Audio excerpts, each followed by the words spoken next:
Syekh Abdul Qadir Al-Jailani pernah mengatakan, saya lebih takut kepada orang yang beradab daripada orang yang berilmu, karena syaitan pun lebih banyak ilmunya.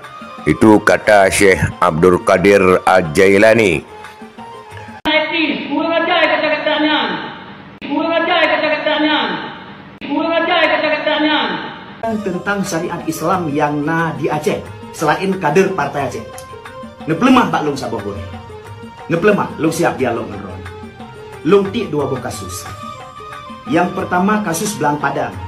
Long ti masalah kasus na awak mekat bui di Banda Aceh. Bek long subuk linan dampung tepeh pribadi saudara. Pegah dro tokoh Aceh. Yang pegah-pegah dro pemerhati syariat Islam yang ada di Aceh. Mesaboh hana sobelatin ketua MPU diam, dan tokoh-tokoh yang pegah dro galak ke syariat diam 1000 bahasa. Padahal jika bicara Islam yang ada di Aceh, beda bersama dengan Islam di provinsi yang lain. Islam di provinsi yang lain itu tergantung kepada individu, tergantung kepada perorangan. Galak Islam diikut, hana galak, hana diikut. Di Aceh tidak. Di Aceh kembali kepada Undang-Undang 19 2006 bab pasal 125, 126 dan 127. Mawardi Nurdin pada 11 Agustus 2008 yang secara terbuka menyebutkan lapangan Belang Padang bukan milik TNI. Itu secara tegas. Ini kita bukan apa? Oh, Pak Sekda yang merempak bui baro, merempak si bui baro di Penayung. Si bui dengan si Aceh. Yang pertama lung apresiasi kepada Dinas Satpol PP dan WH sangat luar biasa bekerja dalam bulan Ramadannya tentang pengawasan syariat Islam. Danyo Pak Sekda perlu nepegat himbauan kelai, karena lu anggap Pak Sekdanyo juga orangnya yang mewakili PJ, nepegat himbauan kelai.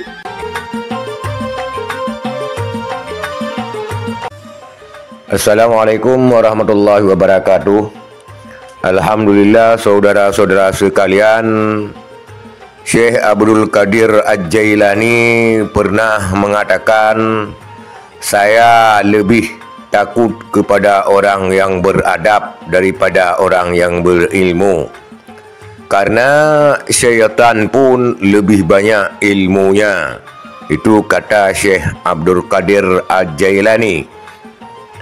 Saudara sekalian, namun begitu kita juga menghormati dan kita juga memaklumi yang namanya manusia tidak luput daripada kesalahan dan kekhilafan. Tetapi perlu juga kita perhatikan bahawa memperjuangkan kebenaran haruslah dengan tujuan dan etikat yang benar. Benar karena Allah, tidak karena ilah, tidak karena ada sesuatunya. Dan kita yang memperjuangkan kebenaran itu tidak boleh semena-mena menghujat seseorang, menghantam seseorang, membombardir seseorang seolah-olah kitalah yang sudah sangat bersyariat. Saudara sekalian, Tengku Yunus DPRA menantang bahawa tidak ada satupun kader yang ada di DPRA selain daripada Partai Aceh yang memperjuangkan kanun syariat Islam. Karena beberapa kasus yang telah dilemparkan dan diluirkan di DPRA, tidak seorang pun anggota daripada fraksi-fraksi ataupun partai-partai lain yang mau peduli dengan syariat Islam. Dan lantas di mana gonggongan dan gaung-gaung syariat Islam? Lantas di mana orang-orang yang selama ini memperjuangkan syariat Islam katanya hanya dapat membacot orang lain dan menghukum orang lain seenaknya? Termasuk saudara sekalian, kepala ketua MPU juga diam. Itulah dia. Assalamualaikum warahmatullahi wabarakatuh.